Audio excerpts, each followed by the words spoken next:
Let's go! Mag-bike tayo! Unang regalo na natanggap ngayong Pasko mula sa GS5. Bike! O di ba? Sino ba naman ang hindi mai-excited? Bike yung binigay na Christmas gift para sa amin. Pili lang daw kami kung ano ang gusto namin na design. O ayan, maraming pagpipilian. May 9,500, may 9,000, may 8,500. Aba, siyempre yung mahal yung piliin ko. Charot.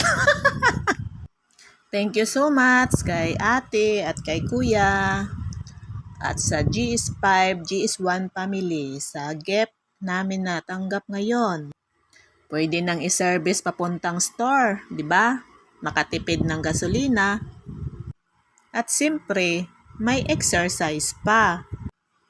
Ayan, nalilito yung pumipili.